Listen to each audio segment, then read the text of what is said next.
सुप्रभात साथियों, आप सभी का स्वागत है आपके अपने YouTube चैनल GSS एजुकेशन में।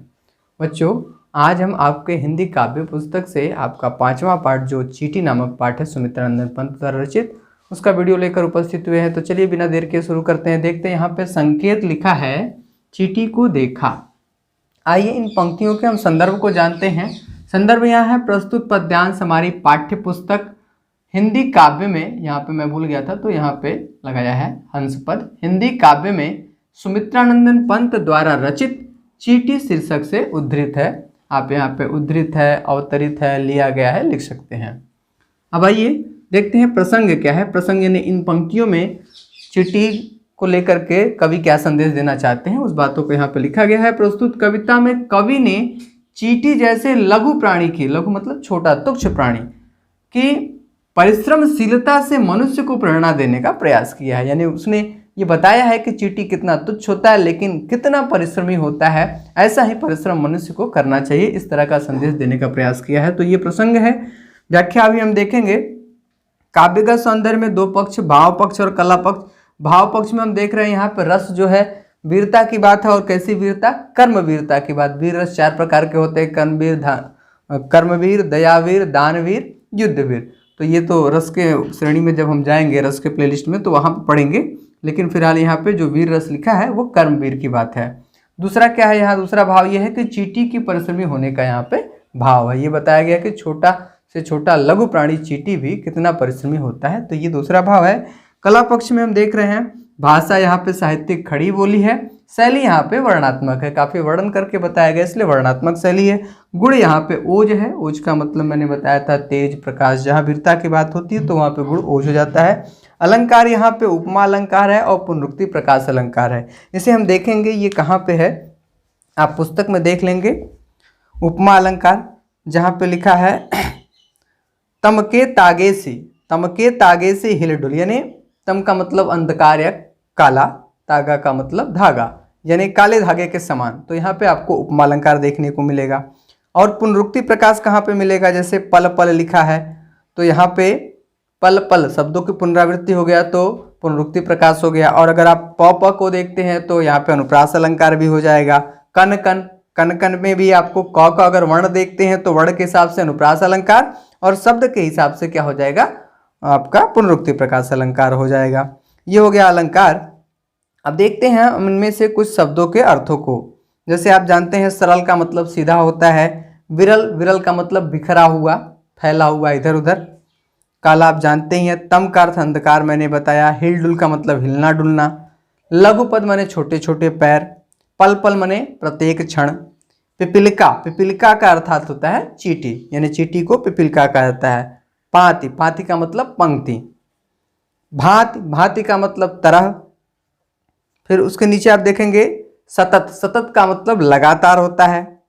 कन कन माने कण कण, अविर लगातार। फिर नीचे आप देख रहे हैं गाय चराती, धूप खिलाती, बच्चों की निगरानी करती है, तो बिल्कुल इजी है, आप समझ ही पा रहे हो। अरि, अरि का अर्थ होता है शत्रु। तनिक माने थोड़ा भी। दल के दल सेना सवारती, ये भी आप समझ रहे हैं। जनपथ, जनपथ, जन माने लोग, पथ माने रास्ता, लोगों के लिए रास्ता। बुहारती का मतलब साफ करना होता है। तो ये रहा कुछ शब्दों के अर्थ। अब हम देखते हैं व्याख्या। तो आइए क्या कह रहे हैं सुमित्रानंदन पंत जी? कह रहे हैं चींटी के परिश्रम को दर्शाते हुए मनुष्य के लिए एक प्रेरणात्मक संदेश दे रहे हैं। कह रहे हैं कि क्या आपने कभी चींटी को देखा है? वह सरल मतलब वह सीधी, विरल काली रेखा, सीधी और काली रेखा जो कि बिखरी हुई होती है ऐसा प्रतीत होती है। तमके तागे से हिलडुल, यानी काले धागे के समान वह प्रतीत होती है, जो अपने छोटे छोटे पैरों को मिलाते हुए, लघु पद पल पल मिलजुल, यानी अपने छोटे छोटे पैरों को मिलाते हुए पल पल प्रत्येक क्षण हिलते डुलते हुए चलती है।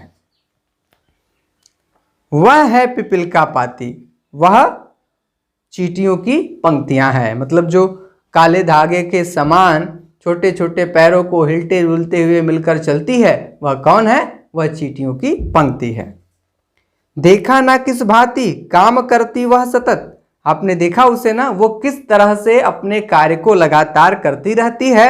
और कन कन करके चुनती अवरत, यानी जो छोटे छोटे दाने होते हैं उनके प्रत्येक कणों को एक एक करके वो लगातार चुनती रहती है। नीचे वाली पंक्ति में आते हैं, हम देखते हैं, कहते हैं गाय चराती धूप खिलाती, यानी वो गाय भी चराती है और धूप खिलाती, अपने बच्चों की निगरानी करती है और गायों को धूप दिलाती है। कहने का आशा है कि जिस तरह से मनुष्य अब गाय चराता है, वन में जाकर के अपने पशु पक्षियों का देखभाल करता है, अपने बच्चों का देखभाल करता है, ठीक उसी प्रकार से जो चींटी है वो भी है, अपने जो है गायों को धूप दिखाती है, उनको चारा खिलाती है और अपने बच्चों को निगरानी करती, मतलब देखती रहती है। तो गाय चराती, धूप खिलाती, बच्चों की निगरानी करती, यानी जो चींटी है वो गायों को चारा देती है, उनको धूप में ले जाती है, उनको टहलाती है और अपने बच्चों की देखभाल करती है। लड़ती अरि से तनिक न डरती, अपने शत्रुओं से लड़ जाती है, जरा सा भी वो डरती नहीं है।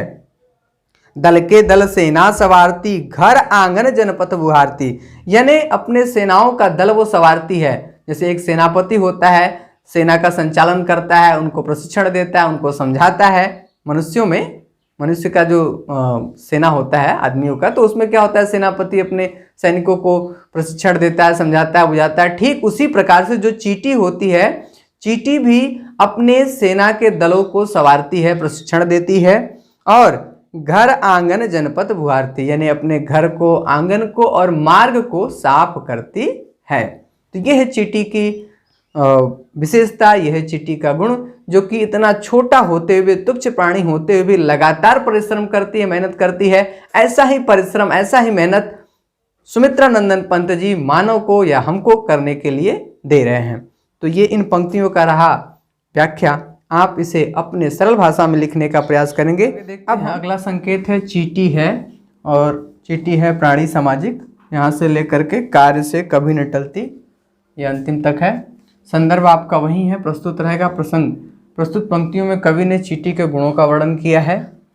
व्याख्या भी हम आपको बताएंगे। काव्यगत संदर्भ में भाव पक्ष जो है यहाँ पे रस शांत है और चींटी के चारित्रिक विशेषताओं का यहाँ पे वर्णन किया गया, मतलब चरित्र की विशेषताओं का वर्णन किया गया है। कला पक्ष में भाषा वही है, साहित्यिक खड़ी बोली है, भाषा आपका साहित्यिक खड़ी बोली है। शैली जो है वर्णात्मक शैली है।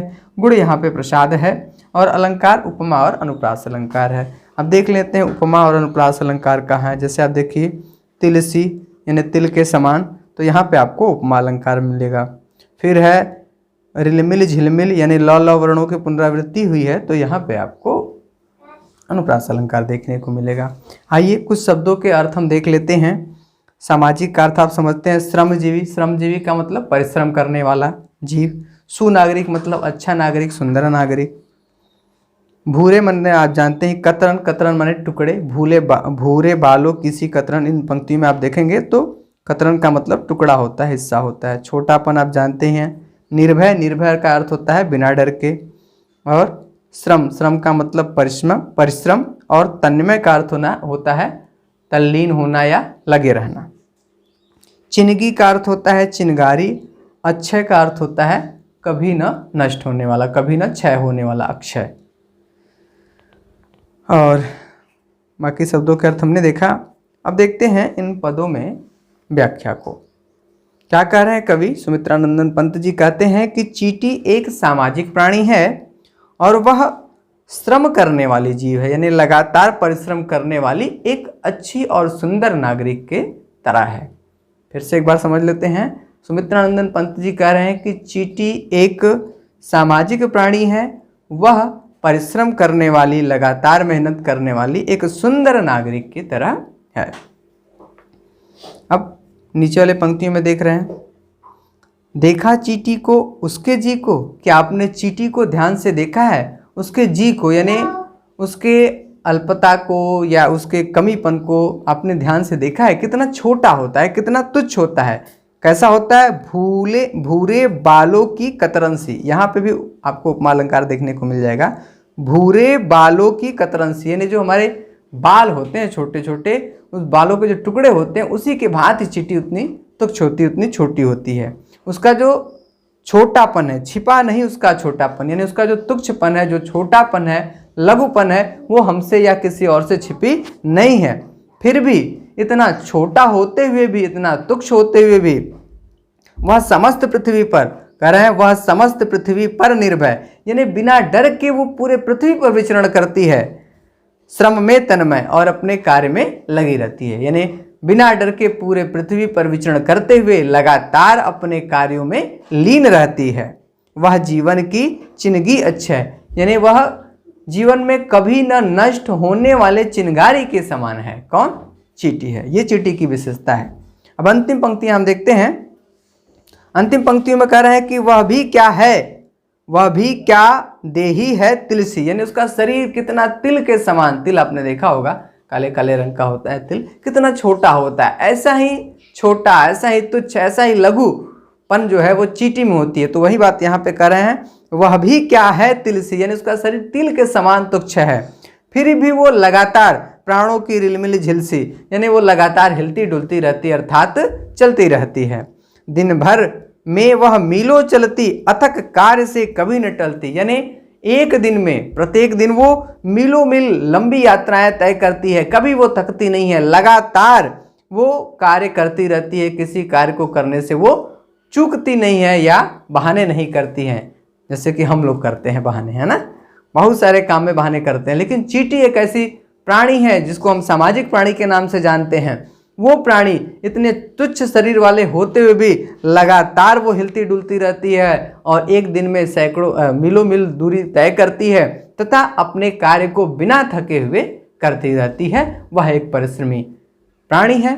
तो पंत जी ये कहते हैं कि हमें भी चींटी से सीख लेनी चाहिए और चींटी की तरह परिश्रमी बनना चाहिए, मेहनती बनना चाहिए, लगातार अपने कार्यों में रत रहना चाहिए। ये रहा इन नीचे की पंक्तियों का भाव। इसे आप सुनकर समझकर अपने सरल भाषा में लिखने का प्रयास करेंगे। फिर हम मिलते हैं अगले वीडियो में अगले लेसन के साथ।